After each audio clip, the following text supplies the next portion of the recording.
So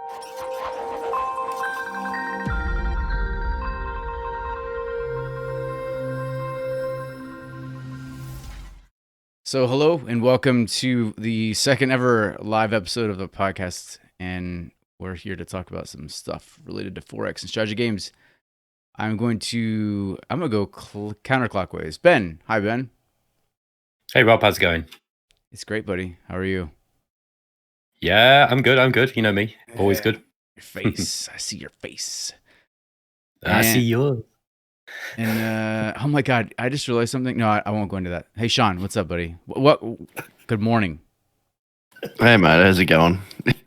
You know, I have a feeling I'm more awake than you are. No, I'm good. I mean, I've got tea. We missed the boat on coffee. I got up too late for that, but yeah, that's all good. 4 o'clock's too late for coffee? No, if I had coffee, I would not be in my room right now. So, I got you. All right, cool. All right. And hi, Drexy, even though you're not seen. Hi. Hello. You know, I just realized is that the 1%ers actually include you, Shaun, and me. And probably me as well. Oh, now there's 8 of us. All right, great. So, hi, welcome to the second ever live podcast where we're going to talk about a bunch of stuff that I don't even have pulled up because I can't. And Drexy's going to be our guy leading us. He's going to feed us our news. But, you know, I do want to talk about, Ray Fowler just brought up the Dominus Galaxia update, which I think is pretty funny. Actually, I'm gonna refrain from being an asshole. So all I'll say is that there was a Kickstarter update from Jeff Graw, the lead developer of Dominus Galaxia, and he has basically said that he's run out of funds, he's run out of money, and he's no longer able to continue developing Dominus Galaxia full time. And what that means is that he's picked up a job, a real life job, and he plans to continue doing it on the side, I guess. But he's not sure if he'll be able to do it full time, as much as he'd like. It's kind of disappointing, that is. And I think we saw that one coming a bit, didn't we? Yeah, no, I've been calling it for a while, and I haven't been very kind about it, and only because he took a lot of money from a lot of people, and then it was. I felt like Jeff, of all people, kind of understood that was like the wrong thing to do when when you're at a point where I mean, he was really far into development. The game's like, I mean, almost in a beta state, right? Like the only thing that was really it's left looking good.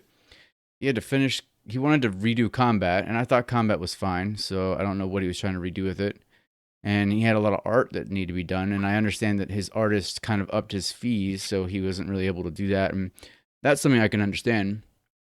But you know, I'm just not really a big fan of the fact that he went to Kickstarter, got 15 grand, and then didn't do anything.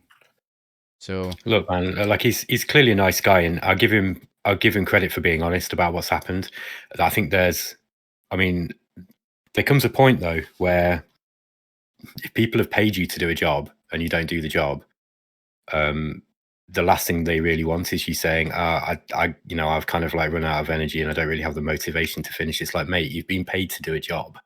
If somebody's paid you up front, I used to be a builder, and if somebody paid me up front to do a job, I had to do the job, right? I couldn't just say, I haven't really got the motivation to do it, and I'm sort of run out of money now. It's like, sorry, mate, you got to do the job. So that's kind of how I feel about it. But I understand that real life is more complex than this, and there's all sorts of things that can be going on under the surface, and he might not be telling us the whole story about what's happening. But yeah, I mean, you've been paid, you got to do it. That's the weird thing about Kickstarter, right? Is like it's the one like revenue source that you can obtain that you're not really held to any, and like you're not really held to anything. Like I go to a job, I get paid, I'm expected to do my job. But Kickstarter, you can collect thousands, hundreds of thousands of dollars, and there's no recourse if nothing ever comes of it.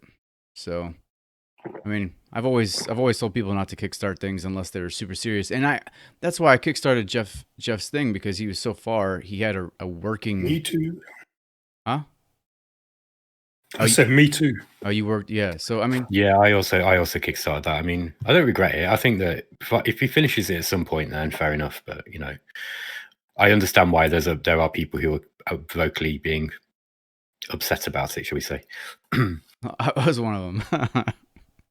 I admit that I can be pretty harsh, but in his case, I just like he does a lot of talking and very little doing, and it gets to me. So anyway, yeah, so that sucks. I think Diamond's Galaxy had a lot of potential, and it still does. I think if he opens up the code and maybe lets some modders maybe throw in some races and finish up what he hasn't finished, then I think it could still be a good game. So what else is there? Hey, so Shaun, there was a Phoenix Point update finally. Yeah, well, it's not so much that the game got an update. They've released a roadmap for 2021.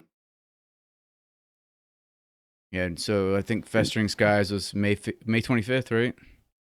Yeah, so I think originally it was supposed to be Q1, so obviously they pushed that back for some reason. So yeah, they got Festering Skies on May the 25th. Apparently there are still going to be regular updates coming out every month or so.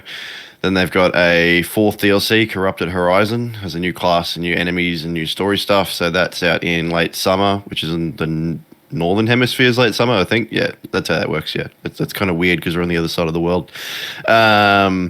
And then there's a fifth one that we don't know anything about yet that's due out a bit later than that. And then they're bringing it to consoles at the end of the year. Yeah, that's weird because I remember them saying they wanted to bring it to consoles. It seemed like sooner than Q4 of 2021. So, but Yeah. that second DLC, not the Festering Skies, but what was the other one? What was the name of the other one? Corrupted Horizons. That one actually sounds pretty cool. I actually was pretty surprised that I didn't know anything about it, and that one, the little limited description of what it is, sounds pretty cool. Yeah, I'm not sure what they're going to do with it. I mean, like you can see this new class and new enemies and stuff, but I don't know. I mean, Festering Sky, it seems like a pretty meaty update in comparison. So I imagine that I don't know what they're bringing because there's nothing there really about it. But yeah, I don't know. Hopefully it's cool. Right. Hopefully it's cool. That's what I say. Then Civilization 6 is going to be putting out their big April update here next. Well, they're going to announce whatever's on it on, I think that's on Monday, April 12th. So you're. Yeah, I'm going to say it's Godzilla versus the Mummy. What do you reckon? Or is it, what was it, Zombies versus Portugal? Or No. This one is supposed to be like their soccer versus baseball. I don't know. We just throw some random ideas out here. Come for access. You can pay me for this shit, man. Soccer versus baseball. This one's supposed to be their big overhaul for like the actually like the balance overhaul for the initial factions and stuff. So like instead of, they actually went back and tried to like rebalance everything. So I don't know. Everybody's trying to figure out, like it was funny because no one agrees on what should be balanced and how. So no matter what Firaxis does, it's gonna be wrong. But I am excited to see what they're gonna do because it sounds like they're trying to just bring all of the factions kind of. I mean, you know, it's funny, we were just discussing this, right? Like we don't really like faction balance. So. Well, it depends on the game. Yeah. I mean, it depends on the game, the type of game, right? Because, you know, if you're trying to do a competitive multiplayer game, there has to be some kind of balance, really, unless it's actively supposed to be an asymmetric game. Like, you know, you wouldn't want to balance AI war, right? I mean, how could you? It just doesn't really make sense. So, right, it just depends on the game, really. But I think something like Civ, especially with a game that's got a fairly large multiplayer community like that, I think they've got to do something at least within the multiplayer component to make it balanced. You're right, though. I mean, balance can make games quite boring, right? It's one of the things about Civ. There aren't any civilizations that are like drastically weaker than the others that can kind of give you a more exciting game if you want to play something that's difficult, is there? There's not, like, at least not the last time I remember playing, that I would never remember there was being this faction that was like so poor that, you know, it was a real challenge for you to kind of get anywhere with it. It doesn't really seem to have anything like that. No, and there's It's like the worst. Sorry. No, I was just gonna say that there's like no like one city challenge either. You know, like Yeah, right. So. Oh well. Like didn't Civ 5 have that? Yeah, the Venetian Venice or something. Venice, yeah, Venice. So, what else is on there? Stellaris Nemesis coming on the 15th of April. There's a stream going on today, multiplayer stream with a bunch of YouTubers. I haven't bothered watching it though. It's how excited I am for it. There are some rough patch notes that are up on Paradox's site already. Yeah, no, they're pretty long. Weird, isn't it? Yeah. You'd have thought they'd have got people, influencers playing the game a bit earlier and showing it off, but maybe it's not ready yet. Well, they have today. A-Spec and Stefan and Nom and I don't know. Right, when is it out though? In 4 days. During the week. Yeah, it's pretty early. Well, Well, I don't know. I've got nothing to say about it really. I've been following up. I've been trying to get his review code, and the guy that I've been in contact with, he said, well, he said to touch base with him on Friday if I hadn't heard from him, and I hadn't. So I touched base with him on Friday, and he said, just to be clear, it's not that you're not getting a code, it's that no one's gotten a code yet. So there's people playing it today on stream, so right. So the big star, the big Stellaris, whatever they are. I forgot. Well, I assume they were playing that. I assume. Yeah, I mean the content creators, the whatever they call them, influencers. But yeah, they were saying that that no. I really hate that term, by the way. No, that's why I was trying not to use it. I know. Sorry, I said it because then I sat and thought about it, and I was just like, "It's really It's kind of a playing 3.0 Nemesis Cold War.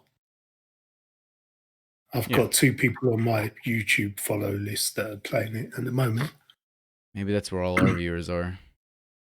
Actually, we've got half the viewers of Daz at the moment. So breaking news. We've made it. We're pushing Daz numbers.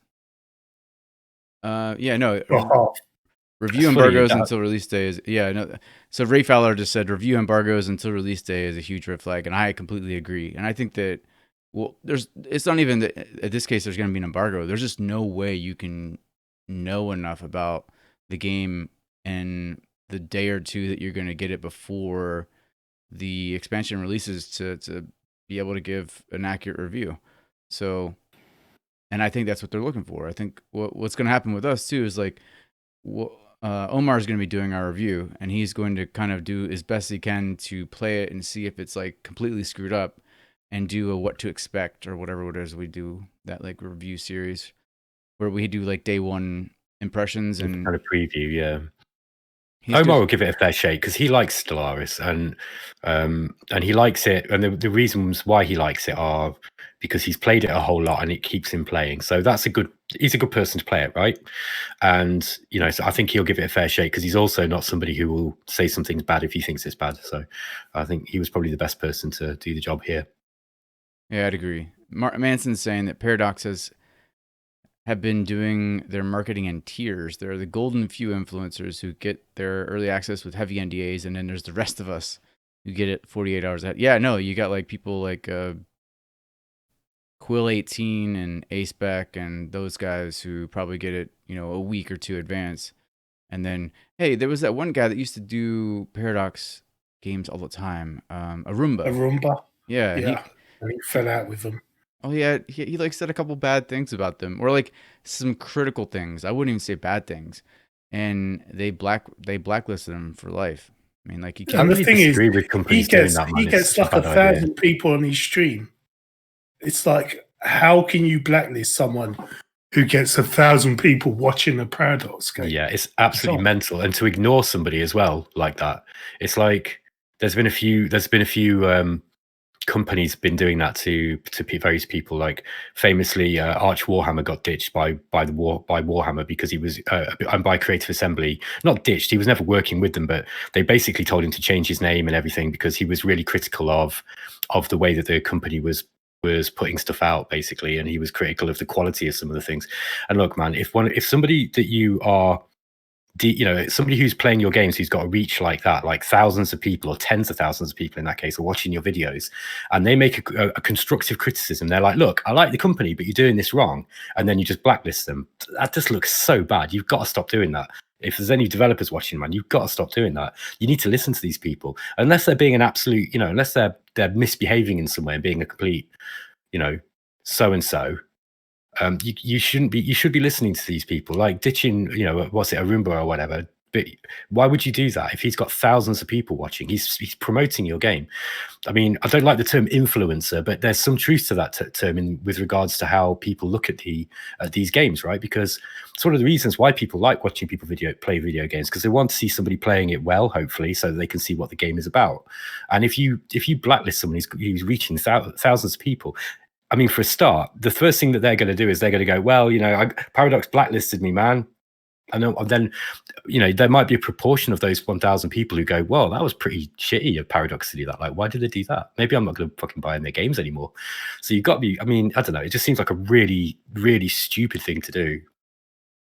Well, that's the thing. Yeah. I mean, they're essentially, they're marketing for the company. So unless they do something really, really bad, as long as they're pulling in the viewers and getting the attention drawn to the game, there shouldn't really be a reason to just get rid of them like that. Yeah, I mean, we don't know what's going on in the background, so you have to be a bit careful. But I just mean as a general policy, it's like if publishing houses were frequently getting rid of people, like reviewers, and not sending out codes to people who were giving critical reviews, that's a bad problem, right? I mean, Explorminate wouldn't get any because we've been critical. We've been really critical about some stuff, and perhaps I don't know. I don't ever think we're really overcritical. I mean, Rob can be quite what's the word, emphatic about the way he feels about certain development practices and developers. But man, do you know what? If you're gonna be a crap developer, you're gonna get called out on it, right? And when we have to keep our integrity. And if one of us feels that somebody's doing something wrong, and we've seen bad behavior in the gaming industry, we're going to say so. Like, because I tell you what, one thing that one of the problems with the mainstream gaming industry press at the moment is they're all in the developers' pockets. Absolutely. I mean, let's not talk about the politics thing because that's something else. But the fact that it's clear that a lot of these mainstream gaming presses, they want to keep on their gravy train, right? And so they give some of these games favorable reviews when they really shouldn't be doing, in my opinion. Well, yeah, and that was kind of the reason behind what I wanted to do. I mean, like, we're not ever going to be big like Kotaku or IGN or anything, and that's fine. But that was kind of the reason why I wanted to go ad-free and, rely on the goodwill of others to support our efforts, because, I just feel like, once you start to accept ads on your site, you feel compelled to maybe push that. Even if it's like a 6 game, you might feel compelled to give it a 7.5, right? Because that's somewhat favorable. And that was something I wanted to avoid forever. And so I want to quickly check out with the chat here, because this chat's kind of started to pick up a little bit. But Corey Black saying that we are counter programming to Stellaris, and that's why our viewership isn't as high. And Drexy's typing is really loud, so I can't hear myself. No, that's mine. I'm trying to get you to disable streamer mode on your Twitch. Yeah, that's what I was trying to tell you in chat. You've got a notice at the top of the video. A purple bar at the top of your video. Oh, look at that. Oh. There we go. I can't see whatever you guys are typing because Manson saying Drexy needs a quieter mechanical keyboard. No, that's me. Sorry. That's me.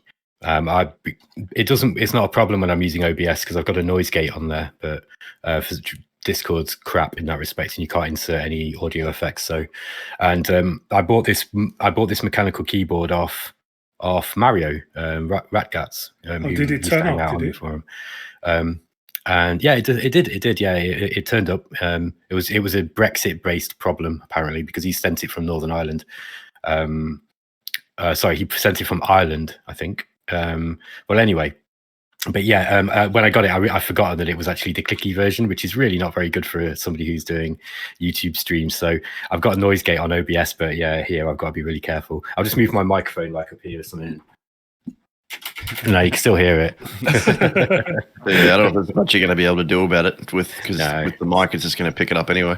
That's what I like about my mic. That's what this mic here. All you do is I can just. Some poor bugger had to fucking edit a podcast with your keyboard.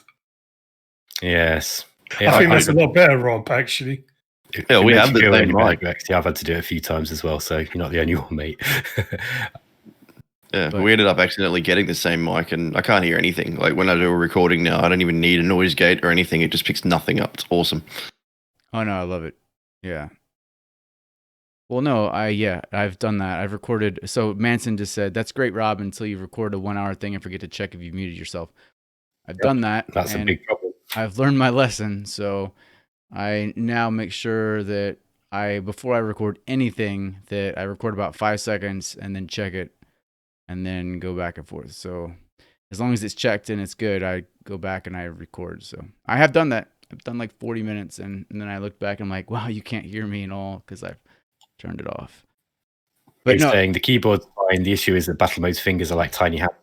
Yeah, that's basically because I'm a massive battle mode. I'm just constantly so angry that every time I hit the keyboard, it's like, war. But like what I was saying, Corey Black 101 said that we did counter programming to Stellaris and just hyped up multiplayer competitive matchup. I honestly don't care about it at all. Like I wouldn't even care about it if it was like something I was really excited about, like Old World or Humankind. And he says that he's really excited about this update and expansion. So for me, like there would be very few games that I would actually get on and watch multiplayer. Just doesn't interest me. But that's just me. Stellaris. Manson says Stellaris fans definitely seem hype, and with good reason. Intrigue is definitely a thing missing from the game loop. I agree. I'm excited to see how it works. I'm just almost certain that this is going to come out in a really bad state because in the past, I know that you said that reviewers in the past have gotten the codes like 48 hours before, but I can tell you that like Federations and the last couple expansions that actually worked pretty decently on release, we got 5-6 days ahead of time. So the fact that we're going to be getting this at best a day ahead is not a good sign in my opinion.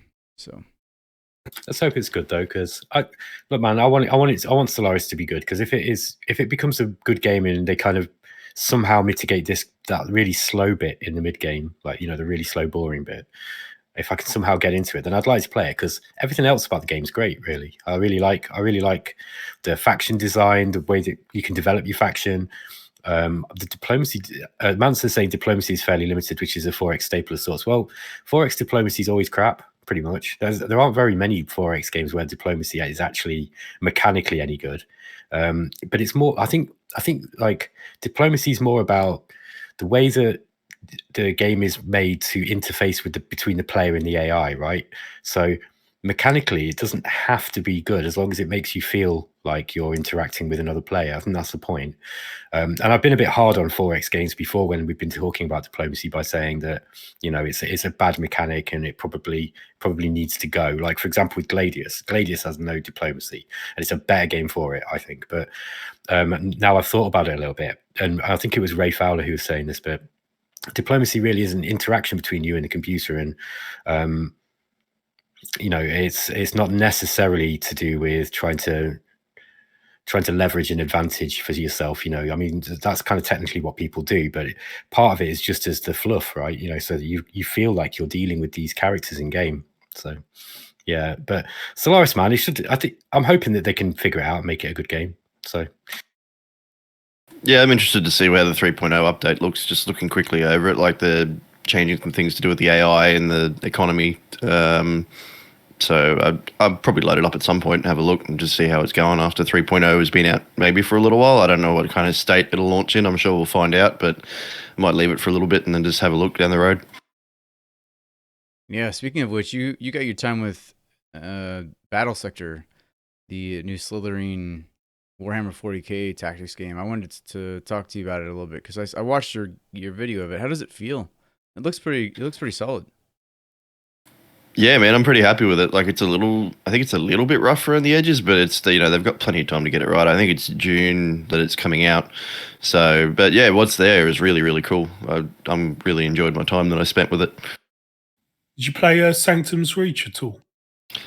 No, I definitely have to now because I keep reading that these are pretty similar to each other, and I'm like, this is awesome. All right, now I have to go play Sanctum's Reach because if it's like it, then it's probably going to be really good as well.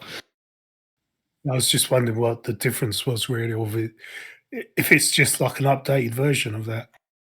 Mechanically, it's like it, but the presentation of Battlesector is a lot better. I think Sanctus Reach is quite basic in its presentation. I mean, the graphics they're good for what they are, but it's not. Battlesector is like really like all the sort of sound effects and the barks and all that kind of stuff are a lot better actually. Whereas Sanctus Reach is just a solid little game. I'm not surprised that Sanctus Reach didn't do as well as maybe it could have done, because it was just really underproduced. Like it was really crying out for some more. There's some more fluff around it, like, I mean, I was a beta tester on that game. I was like I did a very early beta test for Slytherin with that, and I didn't play it much because it was so rough around the edges with regards to, like, you loaded the game up and there was a screen that gave you your options, and then you hit the thing and then you went straight into the game pretty much. And it's pretty much the same. It hasn't really changed. There's like there's a bit of voiceover work, and, for the campaigns, it kind of tells you what's going on, but it's really, really basic. It's very much like a little bit like Panzer Corps kind of level, really. It's really quite simplistic there. So don't expect the same polish from Sanctus Reach. But as a game, as a tactics game, it's excellent. Yeah, it'll definitely. Well, that's actually what I was gonna say. Is that I have played Sanctus Reach, and I saw the gameplay from the Battlesector, and it just seemed like it had higher production values, and it was cool voice work, and it sounded and looked like a more polished product. So I was excited about it. Yeah, well, we did have a quick chat about this, and Black Lab, they did Battlestar Galactica Deadlock, and I thought they did a really good job with that. They had the great music and the cool production values, and it looked really good. So it seems like they've really brought it. I think they've even probably stepped it up a little bit with Battlesector, because it sounds really great. The music's awesome, the barks, and you got the animations of all the units and all the different weapon fire looks cool, and I think the thing that I really liked too that I keep banging on about was the persistent corpses. Like, you look at one of those maps. So I was looking at one of the maps when I was playing through. I've just like rotated it all around, and there's just messed up Tyranid corpses everywhere. So I don't know. It feels like you're going across like a actual battlefield kind of thing in the Warhammer universe, because there's just dead things everywhere. Well, I also like too that like individual units within the group were getting hit. Like, so you could have like. And it looked like, from what I saw, it looked like individual units were taking damage, and then they would fall, but then you'd still have the group of units. And, like it just seemed like, depending on where they were getting hit and from which flank they were, your units on the right side might be getting hit and they might start falling down. And then, I don't know, that's just a cool little, visual enhancement, quality of life thing that I thought looked cool. So. Yeah, like the individual units taking damage. Yeah, it also makes it viable too. Like, even if you can't outright kill a unit, you can weaken them to the point where they're not a real threat. So you don't even if you can't just outright kill them, it's still worth taking a shot at them just to wear them down enough. So it's a handy mechanic too. All right, before we move on, I want to say that Quark says that not every game needs good diplomacy, or needs diplomacy to be good. And I would actually challenge him to tell me a good 4X that has awful diplomacy, because I can't think of any. And then Manson said that his one gripe with Battlesector was the scale. He wants to see like Total War kind of numbers. And I'd agree. Like, I want to see like just masses of Tyranids, and just, because the Space Marines were always kind of outnumbered, like, 1,000,000 to 1 when it came to Tyranids. So it would be cool to see, just, and there were definitely, you were outnumbered in your scenario. But oh yeah, there's almost like a what is it? They have like a reinforcement mechanic with the Tyranids. You can set it, I think. I didn't actually get into that, but yeah, they're coming. You can probably see it occasionally in the video, but they just spawn from multiple spots around the map, and they keep coming. So it really gives the impression that you're being attacked by a massively overwhelming force, and they just keep coming at you like Zerg kind of thing. Yeah. So Weremink says Myth had persistent corpses. Man, Myth, God, you're bringing it back, man. That game did, and it was weird. It was like they were like janky. Space Tyrant is from Quarry Black, is supposedly an example of a 4X game that was good, that didn't have good diplomacy. I've never played Space Tyrant. I know that there was like space hamsters and stuff, and like weird factions in that game. I just never played it.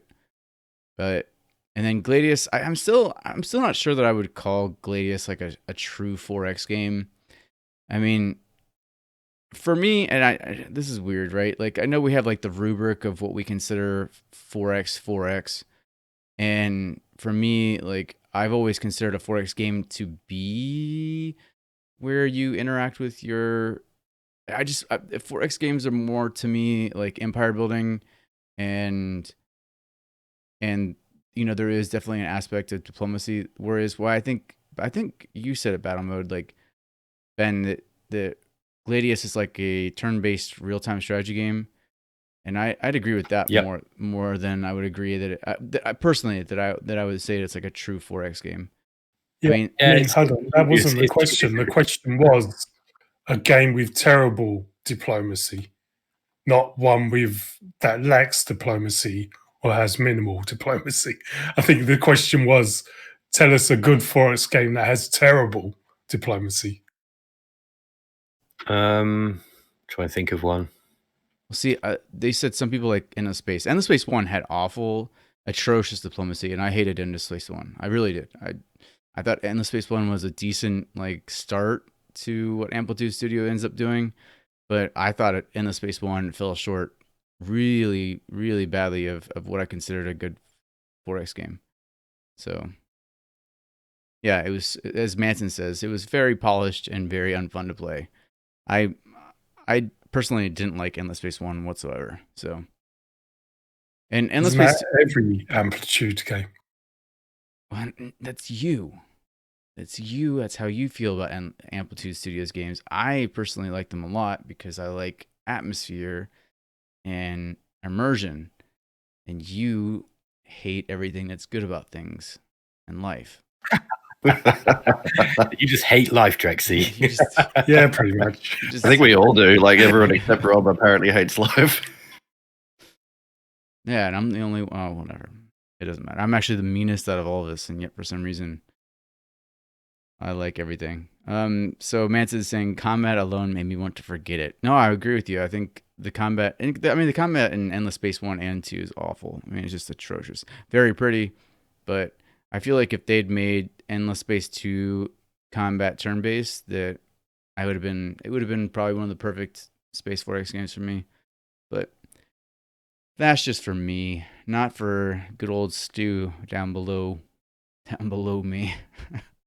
One of the things, though, about having combat in, having turn-based combat or tactical combat in these 4X games is that, I think we've talked about this before, but it can sometimes take away from the strategic side because if it's taking you a long time, like that's why Master of Orion 1 was really good because the turn-based tactical combat, and that's really fast. It's pretty fast, but it still allows you, you can still win or lose a battle depending on how good you are at it. And we were talking about Fallen Enchantress as well, having really fast-paced tactical combat that's also really meaningful and fun. But then you've got other games, and I was talking about this with Daz Tactic the other night about Age of Wonders, and I was saying how I find that Age of Wonders combat is much too time-consuming, even though it's amazing. Like that is definitely the best bit of Age of Wonders is the tactical combat. It's superb as a tactics game. It's superb, right? And Age of Wonders 3 and Planetfall are both really, really good in their tactical combat. But after I've done about 4 battles, I'm done. Like I'm just like, I can't be bothered with this now. and it's a shame because the strategic side of the game is loads better now in Planetfall. So there's a balance to be struck, and I think maybe with the endless space, they probably were thinking, like kind of with Galciv, they were trying to abstract it so that it didn't take time away from the strategic side of things. So I understand that mode that they went through there. Yeah, someone's sneaking up on Ben. Yeah, no, I agree, and I think that that's if we go for full circle, we can go back to Dominus Galaxia, and I thought that was something that was working in Dominus Galaxia's favor was that its combat wasn't super detailed and it was quick, but there was some player input, player agency that I appreciated, right? And like even the facing of your ships and stuff mattered in that game, and it was quick. I mean, like each combat. Even if you had a bunch of ships, because it was a lot like Master of Orion 1 in that you could have stacks. Battle Wife just delivering me a cute nice. But it was just like Massive Ryan 1 where you could have stacks of ships. And, I thought Dominus Galaxia had a good, it was just, that was kind of my frustration with it, is because I thought that he says, he spent a lot of time on a combat rework that I just don't think was necessary. Yes, get that to a point eventually, but instead of working on that, finish what was, there was just so much else that needed to be worked on. I'm just going to come back to it. I'm going to get upset. Artists have this problem sometimes where they need everything to be perfect. And one of the earliest things you've got to learn to do as a working artist is to say, okay, this is done now, whether I think it's finished or not, it's got to go. You've got to let it go, because otherwise you sit working at that painting or that game or that piece of music forever, and then eventually you ruin it because you overwork it. And it sounds to me like Jeff's not learned that bit yet. Yeah, kind of reminds me of someone. Don't let perfect be the enemy of good, Ray Fowler. Well, I think Ray's got a pretty good grasp of that too. So no, I'd agree. It was good. I thought the combat was good. There were very few people complaining about it, and it was this sounding board, this like echo chamber of people in his Discord that were like, yeah, combat needs to be reworked. And I went in there afterwards and I was like, listen, the vast majority of people who played that game didn't think combat needed to be reworked. And then I got jumped on by a few people saying, oh, it was the worst part of the game. And I'm like, okay, says you guys, but if there's not a game anymore. So, there is. I'm not saying there isn't, but it's not going to be a finished game. So Corey Black, in addition to the 4Xs, I think a 4X requires a similar square one starting position for all factions involved. And Stellaris tweaks this with Fallen Empires and Origins. Yeah, and I think Shadow Empire does that a bit too, right? You can have... Does it? And I don't necessarily... No, Shadow Empire is not. No, it's notorious for having really. Right, basically, the way that Shadow Empire works is the major regimes, whether those are player based or AI based, it's all procedurally generated so that each regime decides where to settle on the planet depending on where the good resources are. So you'll often find the major AI or the major regimes, including the players, are often grouped in a very, very close setting because they've all gone for where the best resources are.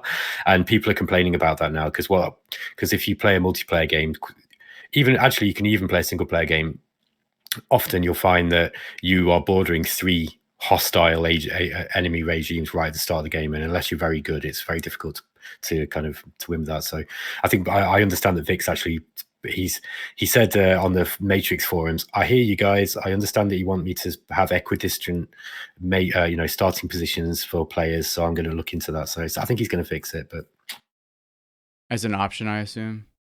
I hope so, because I actually like the way that it works right now. I think that I've got used to the fact that sometimes you're going to be having a difficult start, and that's interesting, right? Because we like asymmetry. I like asymmetry, so I hope it's an option. And he has these things at the start of each game called history lessons, and which give you it's like a fancy way of giving you game options to change how the map will be generated. And I really hope that it's a history lesson that you can optionally opt into, because I think for multiplayer it's going to be really useful, but for single player I kind of like it as is. Werming's asking, but the AI empires and Shadow Empire get a head start, don't they? And I mean, from my experience, some of them do, at least. Not necessarily. It just depends on the game settings. Okay. I mean, in my current game, I have an AI empire that's a major faction that has like 3 times the amount of land space as I do, and probably about 30 times the amount of units. So I'm not... Yeah... That's going to be fun to deal with at the end. Understood. Yeah, I wanted to ask you, because I know you're like 45 hours into your Let's Play for the YouTube series. I mean, have you finished that? Is that seriously? No. A game can go on for that many hours? Well, I mean, that's kind of standard for a 4X though, right? I mean, I don't think I've ever played a game of Distant Worlds that's not gone on for like at least 30, 40 hours. So I'm out of the... So in Shadow Empire, right, at least when I've been playing, it doesn't really matter what map size you're playing on. There seems to be this initial early game experience where you are expanding out into the territory that you can take without being at war with a major. And then it's very much like Dominions in this respect. And then you might make an early war with the major if it's close to take their land. But the early game, for the most part, consists of just taking as much territory as you can, as fast as you can, and building up your industry. You don't have to play like that. Some people like to play tall, and playing tall is perfectly valid in Shadow Empire. You absolutely can do it, way more so than in any other 4X game, I'd say. So there are options, but with my game, I've got to the point now where most of the non-aligned territory and the minor regimes have been swallowed up now by the majors. There's about 7 or 8 big major regimes, including myself, and I'm the biggest. And I've got to pick a few targets now, and I think I could probably end it within about 20-30 turns if I really played hard. I think so. That's probably going to be another 10 hours or 10, 15 hours or so. So it's a long game, but I put it on one of the largest map sizes, and I had there's 180 different AI factions in it at the start, and they've whittled down now to a couple of dozen basically. But so people complain about the turn time in it. They're like, oh, it takes ages to process the AI turns. It's like it's got 180 factions. And I don't show that on my screen. I cut out all of the AI processing time, but like I'll literally go and make myself a cup of tea, or I'll go and chill out with the missus for a bit, or I can play my turn on Dominions or something. I can do something else while AI turns processing. So I know some people complain about the turn time in Shadow Empire, but it's just one of those things. Any big war game, you're going to get longer AI turns because there's so much processing going on. There's quite a lot going on under the surface. I want to go back to something that Manson mentioned earlier about how, like, like if you turn off your microphone, sometimes you'll go through and do an entire episode and forget that you turned it off. Because I had something similar recently where it wasn't the microphone. I guess I double clicked my record button because I use the tilde key to start recording, and I went through in my AI War 2 playthrough. I did my final episode, and I beat the game, and I was like super happy because it's the first time I've finished a series on the Explorminate YouTube channel in the 6-7 years we've had it. And I was waxing poetic. I was like, man, like I'm super happy right now. Like I finally have finished. And I was like, man, you guys, I'm so happy to be here. Like, thank you guys for being here, and blah, blah. I had this like long ass, spiel, and didn't record. And Ray Fowler says lies or recorded video or it didn't happen. It'll get recorded again. I know how I did it. I did it, and I was just like, man, are you kidding me?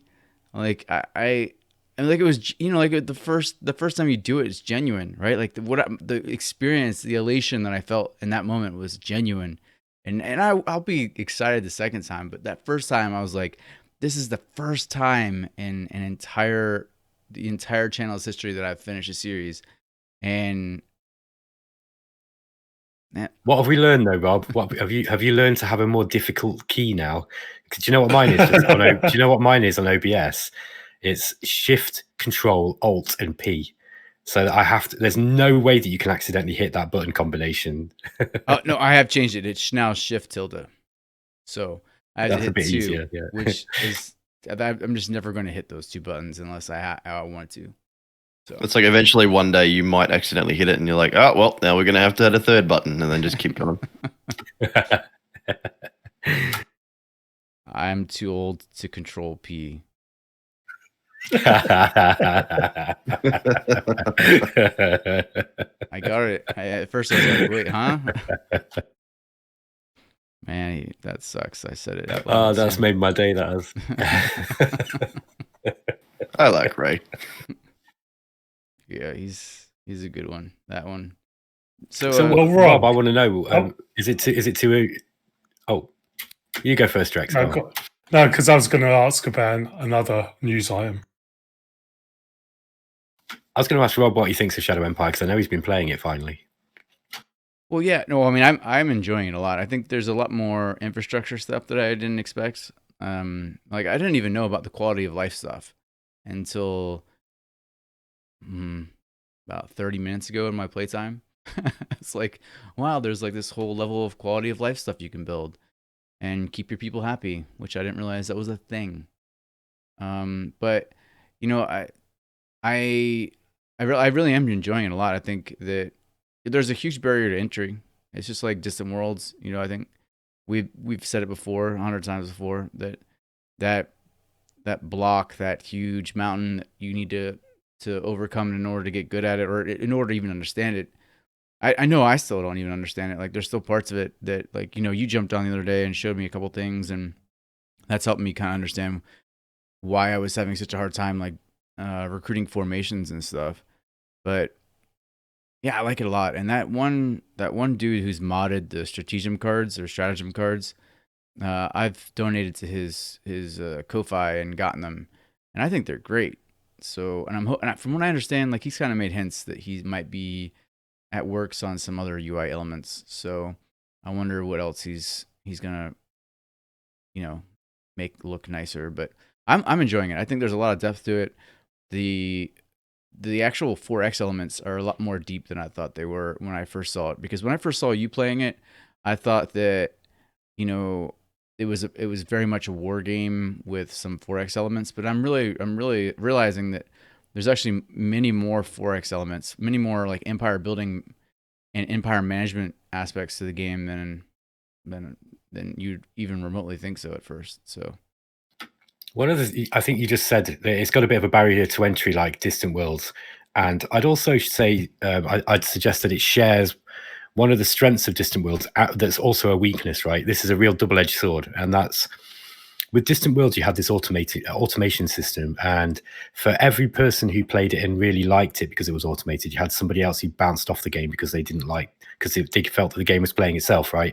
Shadow Empire's got a way better way of dealing with that, which is, the game pretty much automates everything to some level, apart from the pushing your counters around. It automates all, like the fact that you didn't even know about the quality of life buildings, and yet you were able to play the game, just shows you how successful Shadow Empire is at giving you, like, basically letting the game tick along on its own. But when you get to a certain part, you need to kind of learn it. Do you know what I mean? So it's also a kind of a bit of a barrier, because what can happen is you can get 10 hours into a Shadow Empire game, and then suddenly you realize that your empire is not developed in a certain way, and you can lose. And that, I mean, it's harder now because Vic's kind of like balanced it out a little bit, and it's much more difficult to do on the easier game settings. But particularly things like logistics can really screw you if you don't know it. And I think that overall it's a benefit to the game. And I wrote about this in that review. It's like the game really allows you to be able to play it quite quickly, relatively quickly compared to other war game type games, and not have to learn every single thing. And thank God, because the amount of depth, the amount of systems in that, it's way more complex mechanically than Dominions. Like way more. There's way more rules and things that you have to do in it than Dominions, and Dominions is an incredibly complex game. Dominions is complex in a different way because you've got to kind of understand all the different factions that you're up against, and you have to know the way that the game meta for your faction works out in the long term. There's a lot to think about in that game, and that's because there's so many variables. But mechanically, it's simpler than Shadow Empire. Shadow Empire is just complex because there's a hell of a lot you've got to learn.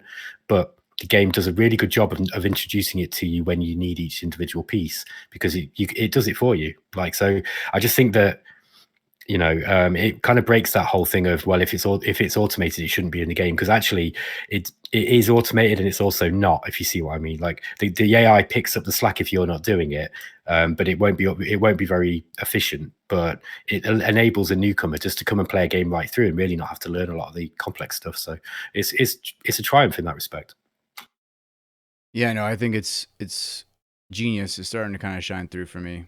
I mean, I'm hooked. Every time I get a chance, I get back on it. So, and I knew there was going to be a time where I like finally gave it its go, and it would hook me like that, and it did. So I'm excited for it. I think that, beyond adding, I don't know what else he's going to add. I know he's planning to add more, but I think he's also made it pretty clear he wants to make the UI look better, or the game look better in general.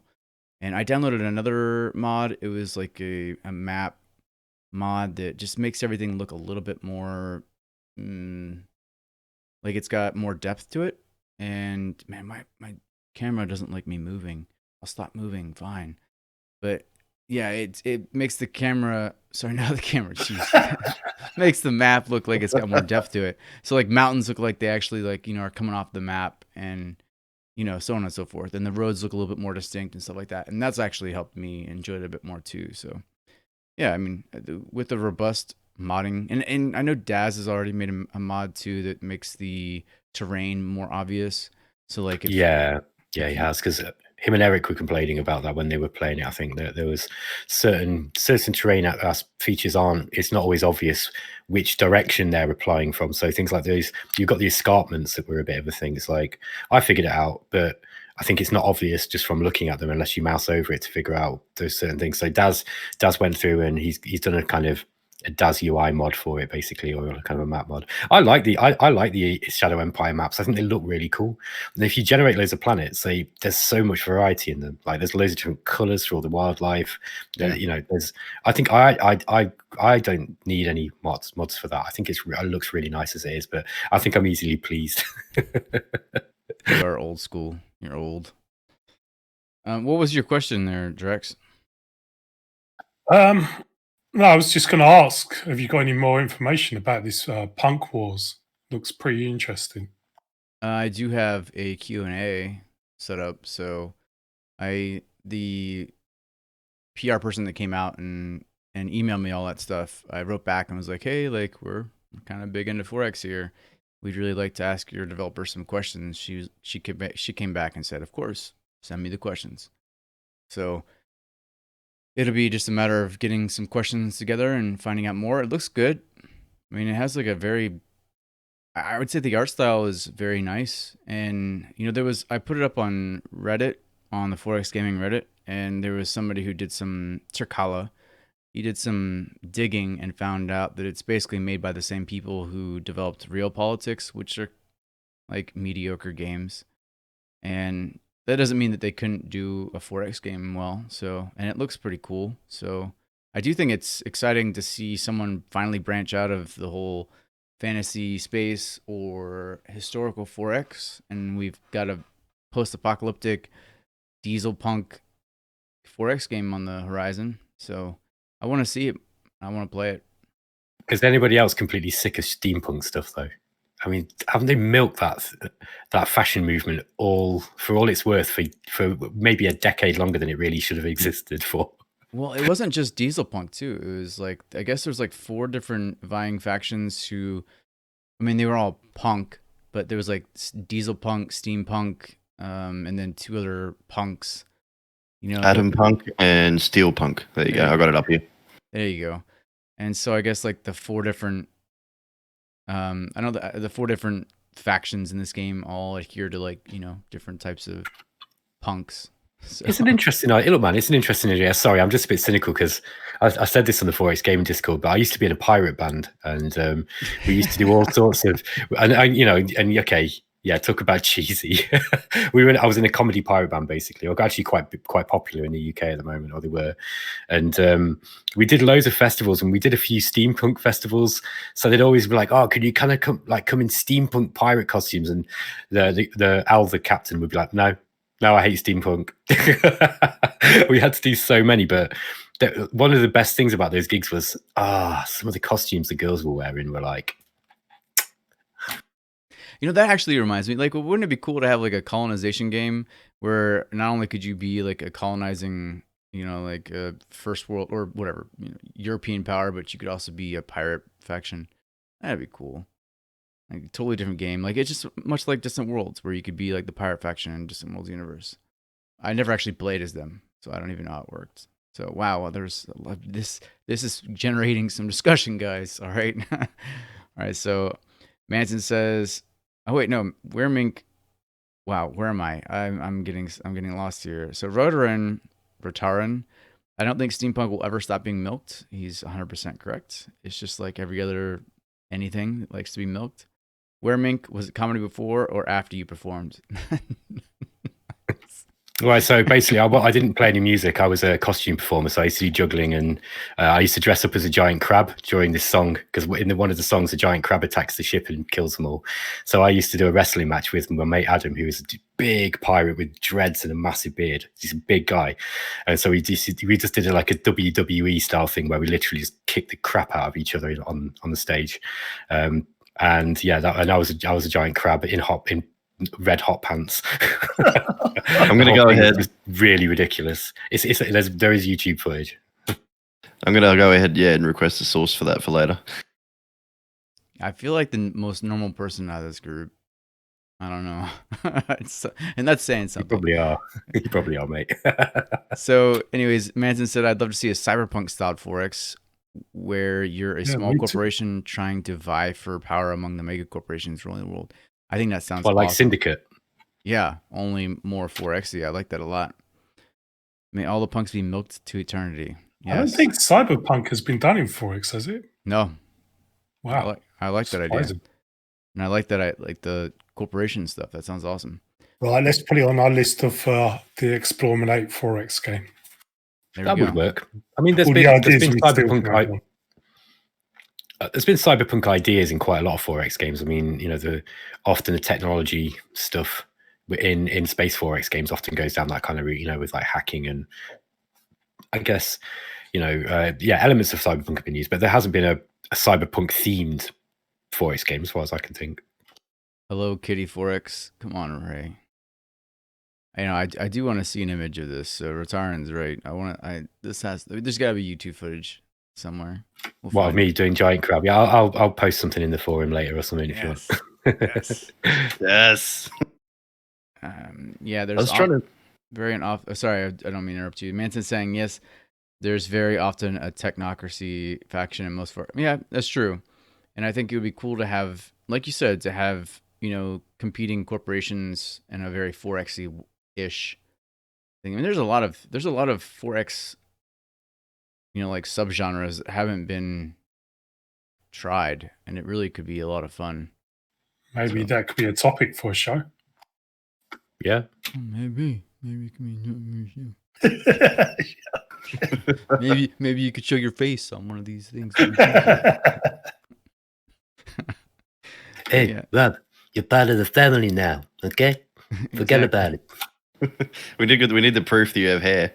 Yeah, he says he has hair. Look at us. All of us were hairless. He's the token hair guy. So we need him. Not for much longer. Underutilized 4X themes. Yeah, for sure, Manson. That'd be a great idea. I think we've talked about this in the past. Like I've said that there's been like theme, and like we even kind of did this in this last episode, right? Where we talked about which other game worlds or universes would work well in a 4X world. And, that actually led to someone posting a really awesome link to a Fallout mod for Hearts of Iron 4. And it looks legitimately awesome. I don't know if anyone out there has played it, but to me, it looked, when I saw the screenshots of it, it looked very well done. The mod for Hearts of Iron 4, it's like a complete Fallout makeover. It looks awesome. So I just wish I actually cared about Hearts of Iron 4. Did anyone here play that? Because I quite liked it for a bit, and then I got Man the Guns, and it just made it way more complex. And I was just like, actually, I think I could probably be playing a better game than this. I've eyed it off a few times. I've never actually gone in and bought it. I don't know. I mean, it looks cool. Looks like something I'd be into, but I don't know. I just haven't pulled the trigger on it yet. Manson, do you know so Manson's saying it's an awesome mod. Do you know if it requires any of the expansions, or is it just a base game?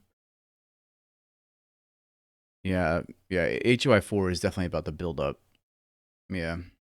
I just don't like the actual warfare in Hearts of Iron games. I just don't enjoy it. I find that you have to really slow it down, in order to see what's going on. But then there's so much of it going on that you can't get it. I don't know. You just can't kind of see it all. I just think that World War II works better as a turn-based thing, personally speaking. But I never really got on with the combat in any of the Paradox games. It was only Crusader Kings 3 that I really started to enjoy the warfare, actually, whereas all the rest I kind of avoided it. Yeah, you know what? I want a game. I want a grand strategy game where, clearly the maps would be, it wouldn't be. Oh, it would be very difficult to do this, but I want where it's more like risk based almost. Like the maps are risk based, in the size of the certain territories. And the actual combat, it's what is it? Company of Heroes.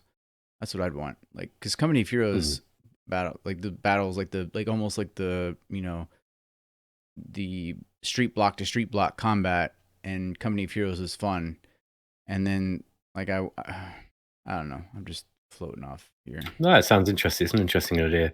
Corey Black 101 saying Industries of Titan might be a cool cyberpunkish 4X city builder. Yeah, that is kind of what it is. I hated that game though. I really don't like it. I was gonna say I'm waiting for a rant.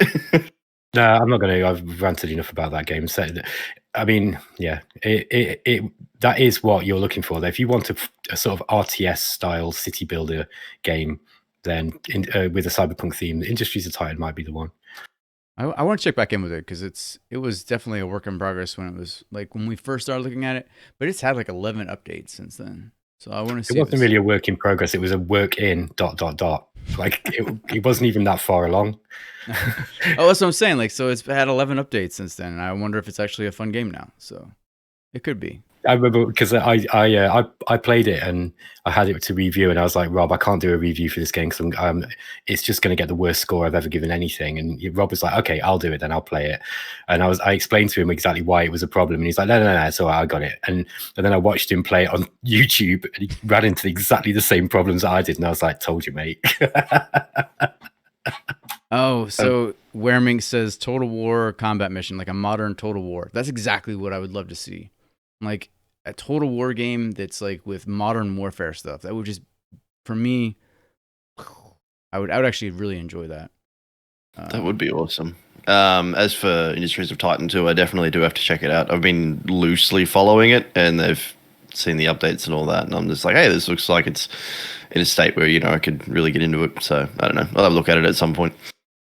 Yeah, it looks like it might be all right now.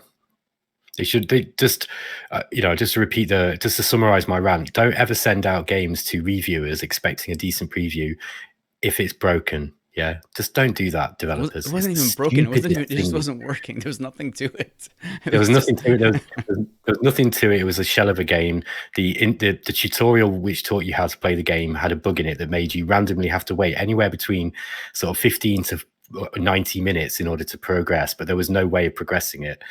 And then I said to the developers, guys, you got a really serious problem with your tutorial. Like I've had to wait like nearly 50 minutes or something for it just to randomly to progress. I've done everything you're supposed to do, and they're like, we've got more important things to do at the moment. And I was like, no, you haven't. Yeah, no, you haven't. Yeah, and it hasn't really picked up much steam. Like there hasn't been many people that talk about that game, so I imagine that there's definitely, like almost everything revolves around its initial impression. And if its initial impression's bad, then other than No Man's Sky, and that's only because everybody and their mother bought that game, so they had a lot of money to do it. It's a lot of money to fix it.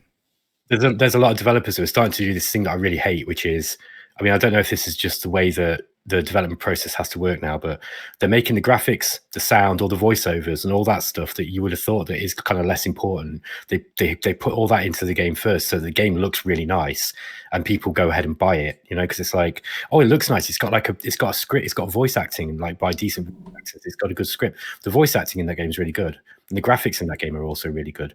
There was just not really much to do in it, and it had some critical bugs in it. So, but yeah, there's a guy one of the guys who does Light Jolly, who does articles for us. He's been talking about Industries from Titan, and he's saying that he thinks it looks really good now. And so, obviously it's doing something right. So maybe we should relook at it. Now I'm gonna do a YouTube series for it because I have to after I beat AI War 2 again. Speaking of which, I've done I started getting my old world stuff back into it, and I did another old world. It's funny because that game is being updated every week. So like the problem is that my saves run into a lot of errors because the updates that are coming in Fast and Furious are making, I mean, the save games still work, which is great, but like you'll run into issues.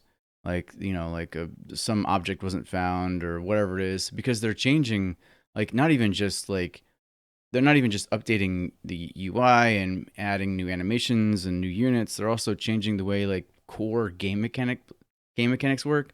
So like, now with just this last update, they changed it so that religions have a corresponding set of laws that they like more and have a higher opinion of. And so the religion I had, I remember I did something with religion and it immediately fired off like 40 errors. And I was like, man, this can't be fun to watch. Like, I really want to finish this thing and I'm enjoying my time with Old World, but at the same time, it's just really bad that, like, every third or fourth turn, there's like 40 errors that pop up. And I don't know if there's anyone else out there playing Old World, but Old World for me has, I mean, I've got a decent computer. I've got an i7 1070K, whatever it is, a RTX 2070 Super, because you guys are amazing and helped me get my computer back online. And so I bought all the nice stuff. And the performance on it is awful. I mean, just dreadfully awful. The more you reveal other factions, the worse it gets. So I'm at a point where I'm like in like the late early game where I've unveiled a couple of my surrounding neighbors, and the time between turns is not what you'd expect of a game like that. And it's also like just this blurry mess of things moving, but the frame rate's dropping to like 3 frames per second. So it's a really bad. It's not released yet, though, is it? No. And It's not. one thing I will say, from knowing a bit about computer science, you can't do any optimization until the end, really. So I mean, you can, but I think that theoretically, every time you add something new into the game or change something, then you kind of got to re-optimize it. So unless they've got that built in somehow, I think, probably not fair it wouldn't be fair to kind of criticize them too heavily on that until the game's actually in 1.0, because that's often some of the last stuff that's done with the game, at least how I understand it.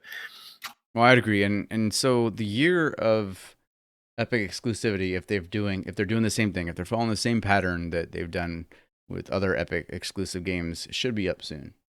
I think it's actually right around now. So it's been out on Epic for about a year. I'd imagine that it should be coming to Steam. Maybe, I don't know, maybe end of month this month, or maybe not. I don't know. I don't know what the agreement was about. I'm not privy to that information. So I do know that they've mentioned that it would be coming to Steam, but they haven't talked about when. So, when you get on their Discord, they're aiming for a late summer, early fall release, which gives them more than enough time to fix performance issues. So I'm not worried about it. It's just hard to watch when you're playing it on YouTube. So yeah, definitely. The Rataran has asked a question about the interview with Glenn Pauley aside. What are your honest thoughts on Star Dynasties? Is it at least headed in the right direction or not? I think I'm the only one playing it. And so I'll answer that real quick. It is, so the story generation that he talks about is there. And, Glenn himself seems to have a really good idea of what the game needs to be good. I just don't think it's necessarily fun yet. I think it's a little too tumultuous, a little too crazy and chaotic. I was saying something about I only did like a quick short series, like 3 episode series, because like a lot of things felt like they were out of my control. And, Ben will back me up here. It was something that he does address in the interview that will come out here in a couple days. But, there's a lot of like inner faction warring that you don't have any control over. And he has a plan to fix that. And it sounds like a really good one, where you can kind of broker peace with your barons and stuff like that. And I think that's almost kind of necessary before it could be fun, because right now it feels like a lot of stuff happens that you have no control over, and then this death spiral happens that was no fault of your own whatsoever. And a question I asked him about was like the balance between story generation and player agency, and it's hard to balance those two things. I'm sure like he wants to make stories fun and and make you kind of work with what you've been given, but there's also this point where, some of what you've been given leads you down this death spiral, as Ben put it. I liked it. And it's not fun. And I don't think it's there yet. So I wouldn't get Star Dynasties just yet. Although I hope that means you'll be able to finish it. Ray Fowler's asked the question. I'm assuming that he was talking about Old World here, but he said, "Are these changes all part of the plan, or is it scope creep? Is it with Old World?" What changes? Where are we going? So you were saying that they were adding all these changes in that were kind of, that it was maybe slowing the game down or something. And I think this is what Ray was talking to. Okay, so I know that what the goal for Soren Johnson is to make he set out to make a 4X game that was very character driven, very character oriented, and a lot of what's going on right now are additions to make the game feel more character driven. So choices that you're making as a result of, like how things were going and so on and so forth, like the decisions you're making and the creation of your character and like the education of your characters and all that stuff leads into these new gameplay mechanics that they're adding. And it does make a lot of those decisions more weighty and important because they lead to all these other things that, change the game pretty dramatically. So I think it's still part of scope.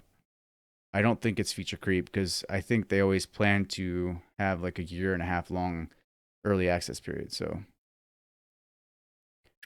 there's another one we just missed right at the start, which was Corey Black was saying, off topic, thoughts on Kenshi. I've never played it.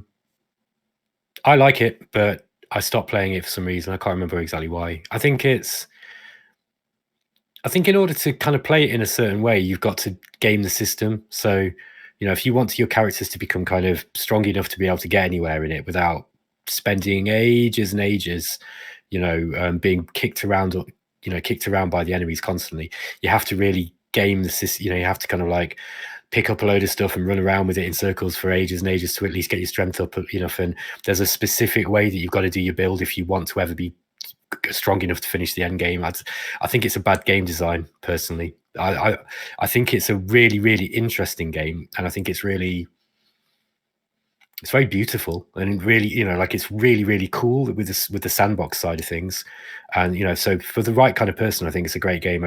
For someone like me who likes to min-max stuff and try to kind of get the optimal performance out of my characters and stuff, it's crap for that, in my opinion.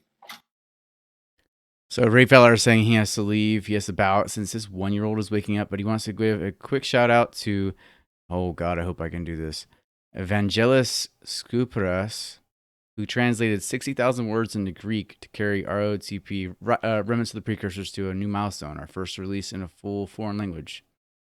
So that's awesome. Thank you to that person. I hope that I didn't get the name wrong. And if I did, then it's because I don't speak Greek. So anyways, let's see what else we got here. Let's let Shaun answer some of these things. You quiet Aussie. Yeah, I need to talk or I'm going to fall asleep. You could talk about Door Kickers update. Oh, there we go. Yeah, let's do that. I'm like, oh, I know this one. Yeah, no, they put out an update a couple of days ago, and so it's got some new maps, new enemy types, a bunch of fixes and stuff. The big one that came with that was replays. You can now replay levels that you play through, and yeah, so I think that's the main feature of it, which is pretty cool. I haven't actually gotten on and tried that yet. I definitely will have to, so I can just watch myself screw up in real time over and over again, anytime I want to, on demand. Yeah, but I think that was the big one that came with it. Real quick to Rotar and Corky. Okay, so yeah, we just had an interview with Glenn Pauley that will come out to the general public. If you're not a Patreon or a patron through our Patreon, you'll get the Glenn Pauley interview on Monday, so in a couple days.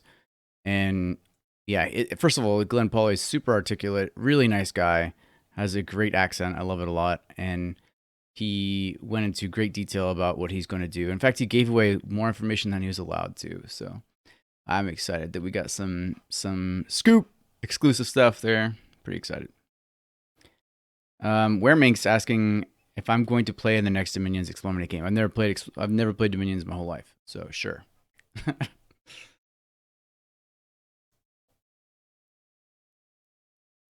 You can always learn. And I wanted to address that Pat X said, I'm looking good. Thank you. As you can see, I got a pretty wicked scar here from my cervical. They went through my neck. So what they do is they like cut through your neck.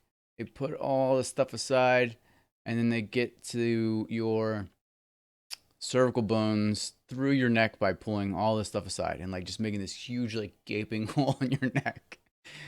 And it's been 2 weeks, 3 days since I had that surgery, and I'm feeling all right. I'm like occasionally need some opioids to get through the pain, but I'm all right. So thank you, Pat. Appreciate it. You do sound a lot better, like less, half dead. So like a lot less half dead. I don't know where to go with that, but yeah, I don't know. You sound a lot healthier and look a lot healthier in that. So no, it's awesome. Yeah, no, I'm glad. I'm glad to be making. And in fact, just in like 10 days, I can start doing body weight exercises. So I'm really excited about that. We're gonna have to wrap up here. Don't go crazy with that, mate, because take it easy. I did a plank the other day just to see if it would hurt, and it was the dumbest thing I've ever done. Yeah, man, careful. Just chill. Don't do any exercise for a month or so, mate. My advice. I'm not a doctor, but that's my advice. Well, that's just what they do say, stretching. yeah. Just do stretching. You want to stretch, because stretching is important for the healing process. But you don't want to do any exercise, man, because you could break your neck literally. Yeah, I know. I'm dumb. We're gonna wrap this up in about 8 minutes. My youngest is waking up too. So, what else did you have for questions? So it says Zarnan's has Triumph Studios hinted at their next project now. It seems that Age of Wonders Planetfall is finished with its core development. No, there's no. I knew about Planetfall before Planetfall, and not because I had any insight, but because I had heard some. So Brad Wardell knows industry secrets, and he's not afraid to share them. And Brad Wardell let it slip that he knew that Triumph Studios was working on a science fiction 4X game, like way before any hint of it was even mentioned. So I knew that they were working on it like way before that, but I have not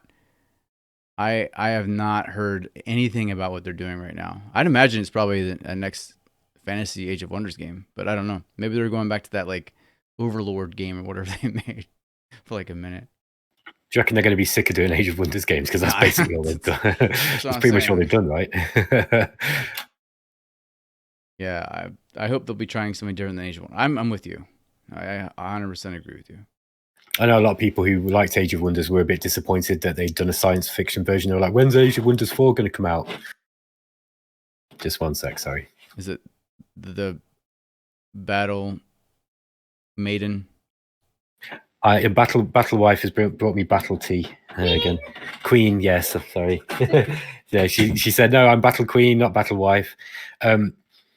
Daz was talking about Age of Wonders Planetfall, and you know how Age of Wonders is his favorite series, basically, and so I know that I think he's hoping that there's going to be an Age of Wonders 4 maybe, because a lot of people like that game. I like Age of Wonders 3 as well. It's a really good game, but I don't know what Triumph are going to be doing next. You might find that as a studio, they might be a bit tired of doing the same game iteratively over and over again, so they might want to try something new.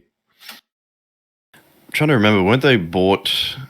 They were bought by Paradox just before Planetfall, right? Like that's the first game they've released under Paradox, I think. So I wonder if they might send them off in a different direction now that they're publishing. It's an excellent release as well. I mean, whatever it is that Paradox have done, they've certainly not changed the quality. They've not affected the quality of the game. In fact, if anything, it might be better.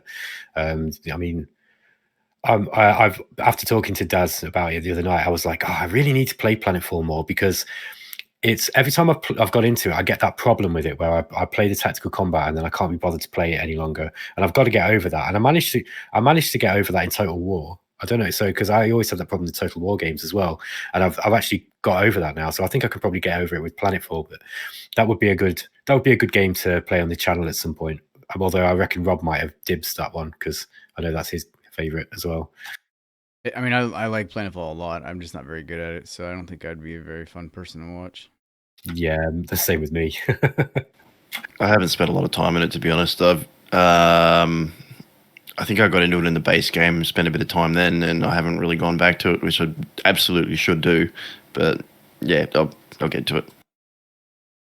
Rotoring saying I wouldn't be sad to see an Age of Wonders 4, but they need to do something about the tactical combat being a bit too prevalent.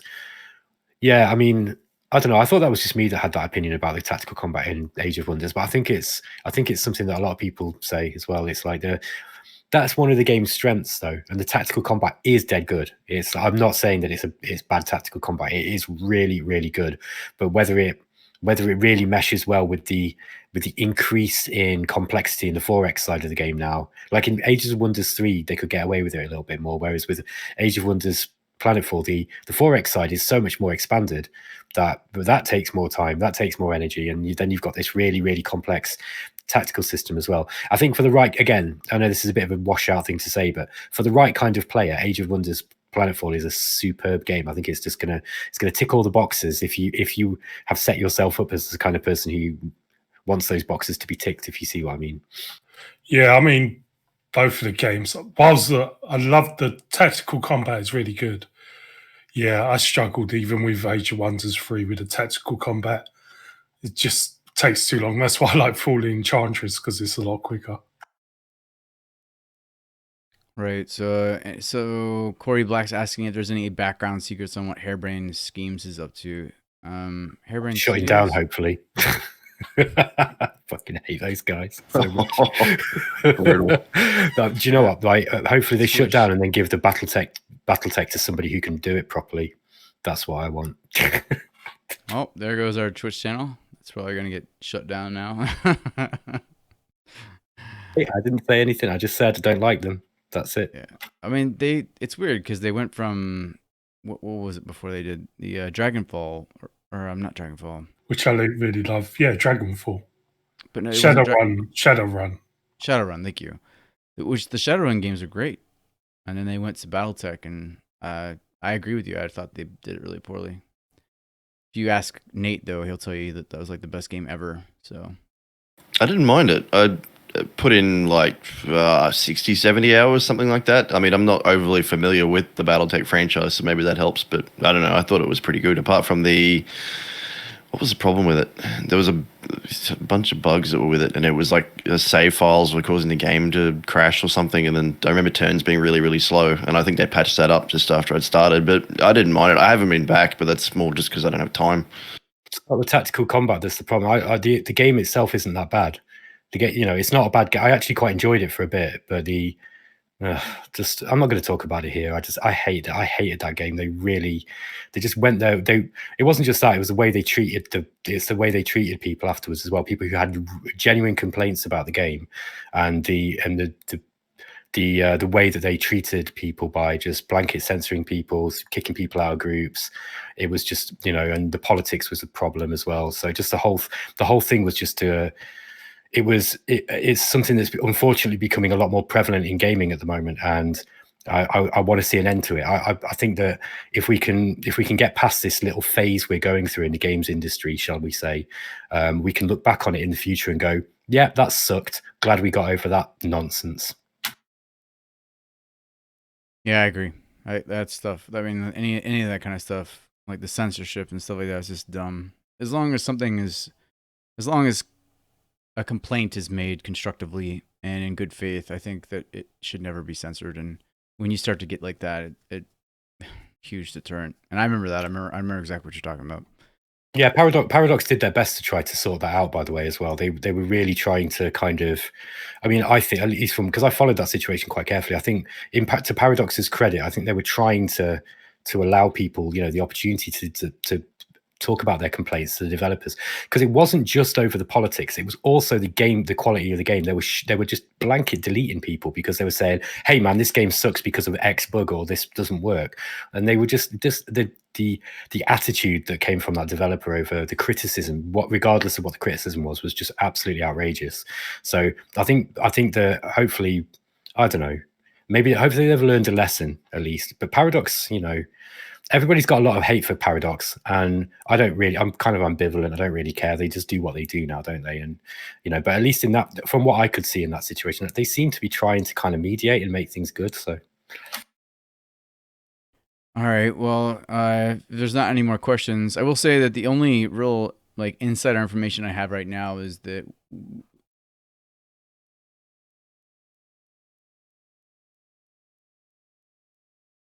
And that's about it. That's the only inside information I have right now. And that's the only thing I'm not NDA'd on.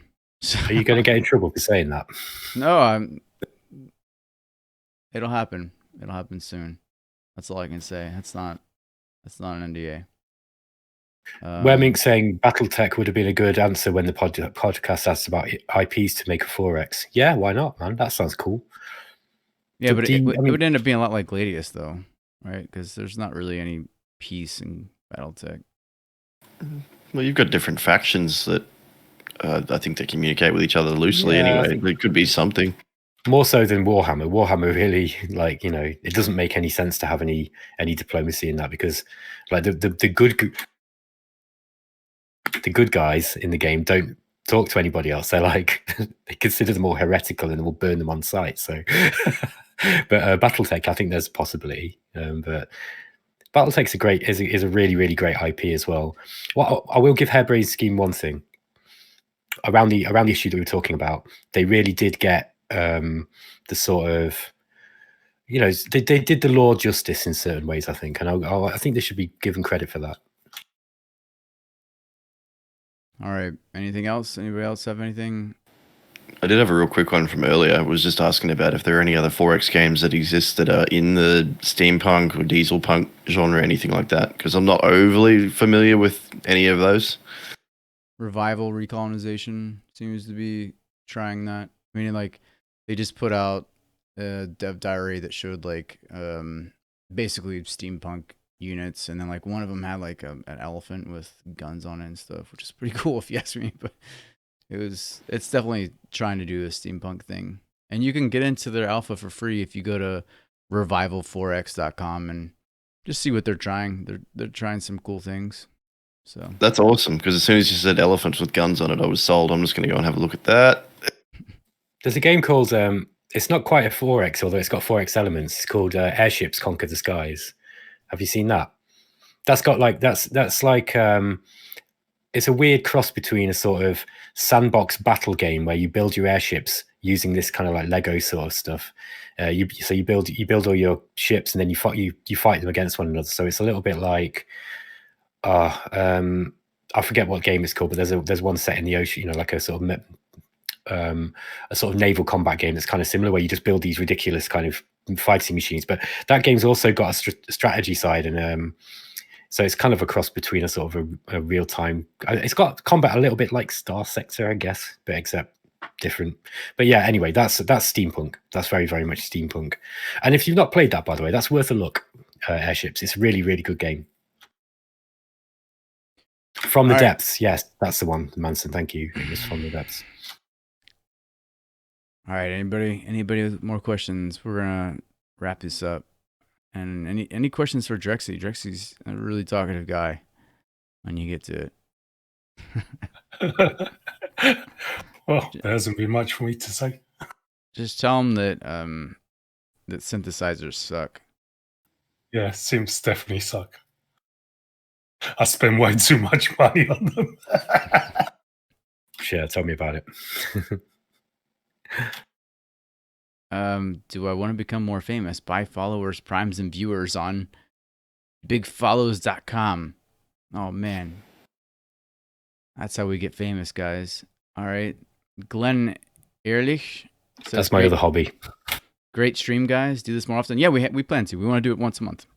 At least, I don't know, when we can make it happen. But we've got a good viewership. I was not expecting these kind of numbers. So I'm pretty excited. I'm glad that we got a lot of good interaction with you guys. But yeah, it'd be good to get on here once a month, talk about whatever's going on in the 4X strategy and tactics worlds. And we can try this time zone again as long as Shaun's up for it. I know it's early as hell for him. So you know, when Shaun was saying that he missed the coffee thing, and I was like, hang on, how can you miss it if you've just got up? Now, obviously, no, he stayed up to do this. I realise now what's happened. No, I slept. I had an alarm set for like 3:15, so I was going to get up and have a coffee because I knew what the coffee was going to do to me, and I figured I don't have time before the stream. And then I slept through the alarm, and then got up at like 3:45 and went, now I don't have time, but I got some tea, so whatever, it's all good. That's what it is. He unfortunately he didn't want to drink the coffee because he's gonna be on the pot. Yeah. So, All right, no, awesome. it's cool. This works because get some peace, and I can just go and do my day after. Can this. we raid? Is it possible to raid on this Twitch channel? To raid? You can send your viewers to another channel. Oh, I don't know. Like you I can. don't know how Twitch feels about that. Hey, that's part of Twitch. I don't know if you have to have a certain amount of subscribers or something. Just going to say we should raid Des Tactics stream. Oh, we should, yeah. Quarky's saying yes, but I don't know how to do it. So, however you do it. It's a common thing people do. I have no idea how it works. I know virtually nothing about Twitch, but yeah.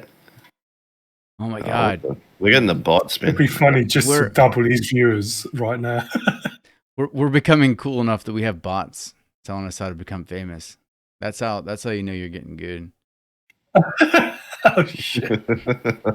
Awesome. All right, guys. Well, if you guys don't have anything else, I'll give you 2 seconds to say anything, last moments. Anything good for the good of the order. For a question for everyone there, is this time work for everyone? Like, we're getting more viewers. Like, does it sort of work better for you guys? Like a better time zone in that? Yeah, I'd imagine if we're not competing with Stellaris, we might actually be all right. Hey, look at that.